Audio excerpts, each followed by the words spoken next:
Hello everyone. My name is Vishal Ashok Wankhede. So I am here to present the project assignment which is submitted towards Sci-Fi Lab during the course Machine Learning using Python. So the project is basically regarding the linear regression. So the problem description is prediction of the prices of the house based on the Boston housing dataset. So here 506 data points in which 14 columns, that is 13 feature, and one target, that is price. So some of the key features are like per capita crime rate in town, nitrogen oxides concentration, average number of rooms, lower status of population in percentage. So what does it mean exactly?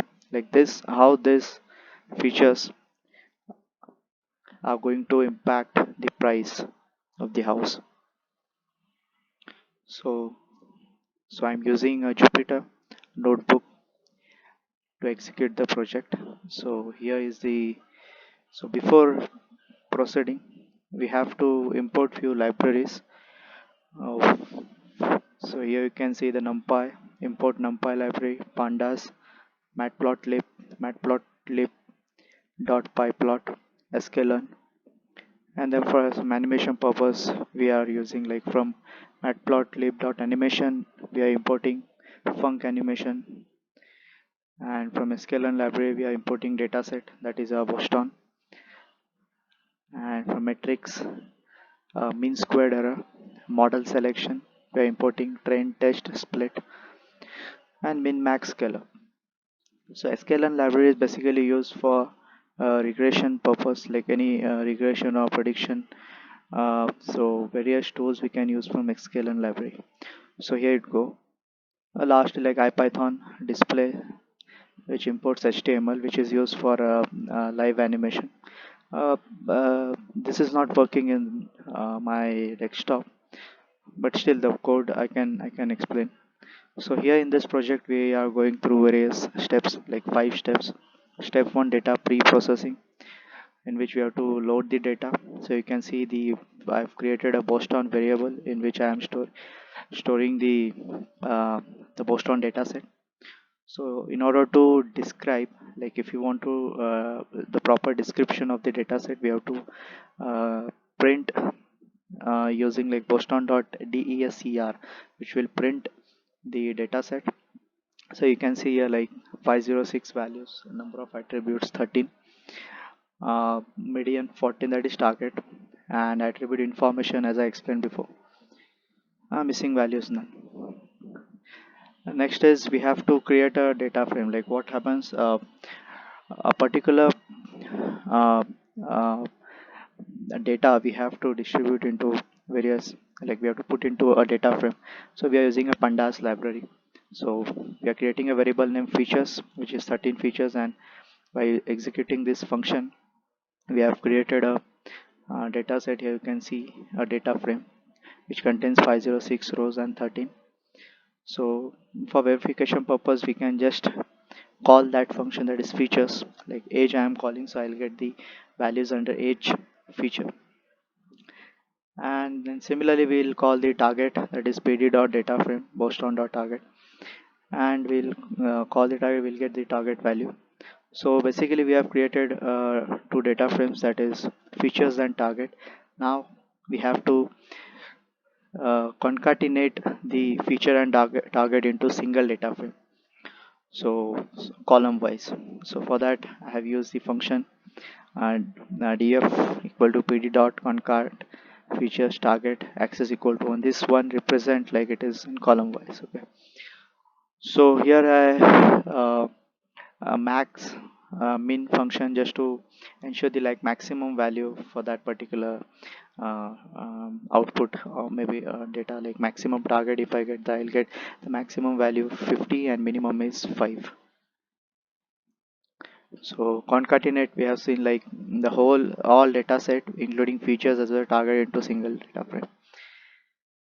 Then we'll call the function describe, that is description of the whole data set, like what is a mean, standard deviation, minimum.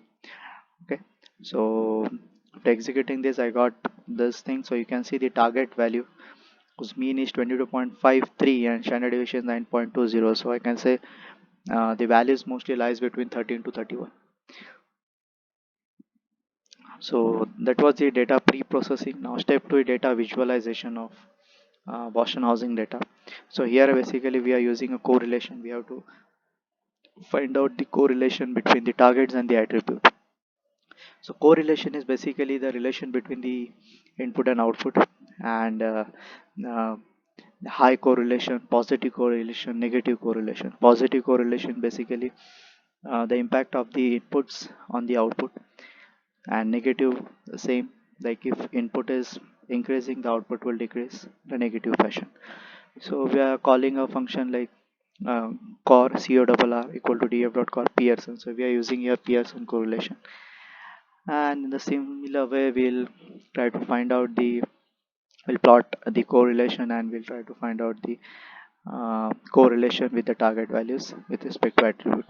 Here you can see the L stat is highest correlation, that is lower status, and again the number of rooms, the highest correlation. Now the question is why here is the positive values. That is basically we have given the function called absolute. So absolute, if we remove this we'll definitely get positive and negative both, but now we have used absolute, so we are getting positive values. Now normalizing the data. So we are normalizing the data set to bring it into a single fashion, that is 0 to 1. The all values will be 0 to 1. So here you see the variables L stat and target. So initially I am checking with the like L stat feature and the target value. So min max scalar function we are executing. Step 3, split the data. So we have to particularly take the data set randomly, random data set as a testing data set, and then we have to split it, right? So here you see 20% of the data randomly sampled as testing data. So train test like xy, and then we are putting point. Step 4, build the model. So in this we are calling three functions: error, update, and gradient descent. So error is basically the uh, like sum of mx plus ct, mx plus c minus t, okay, square, and we are calling this function. Same update and the gradient. So then we have to give the value like init m, init c, learning rate, iterations, error threshold, and after that we'll call this values as a gradient descent. Like init m is 0.9, init c is 0, learning rate we are assuming at 0.001, iterations 250, and error threshold 0.01. So this percent time will indicate the wall time, like execution time. Now error visualization, for that we'll plot a scatter plot for training data, okay, and for data we'll use the blue color, and for the line of it we'll use the red color, and plotting will get this. So this shows a negative correlation, like maximum of the data on the towards close to the line of it, very few data is like lying away from the line. Then let's plot error values with respect to iterations. So a beautiful graph we can see here. As long like as the iterations increases, the error decreases, right? And at particular value, after particular value, the error will be constant. Now the MC underscore value underscore, this function is basically for animation. As I said, once we call this we'll get an animation part which is not working in mind, but here you'll get like how the data are getting closer to the line of fit, and which we have seen the same thing we'll see in the animation part. Last step is prediction. Okay, so same predicted mx plus c, mean squared error we'll call it, we got it 0.02, and again we'll put into data frame and we'll get the value, so target. So we can see the very much very less difference. And again we'll plot the scatter plot and we'll get the same thing. Now the last part is, since the values are in normalized form, we have to get back into the original values, which will be useful to predict the exact price of the house. So for this we are using inverse transform function, and then we'll be getting the output as this like predicted and y test. We can see here again there's not much difference, okay, in this. So we can even check for different features. Suppose in this, if I put as rm, okay, okay, and if suppose I keep on running this, and suppose here we can see the, yeah, so here we can get the error visualization as the correlation is positive correlation. So it means that the number of rooms, as it increases, housing price will be increased. Same we can see for the graph, okay, which we have seen, and then we can get the prediction values as well. So here if we, the mean squared error, okay,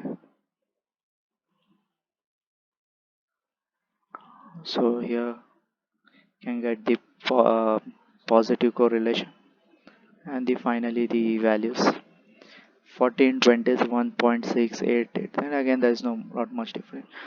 So likewise we can check for many features, and finally we can get the output. So here we can check for all the features. So suppose here again for DIS also I can see the positive correlation, but the data spread is high, okay, high. The data is not that much closer to the line of fit, okay. Here iterations is fine, okay. Prediction, let's see the prediction values, okay, okay.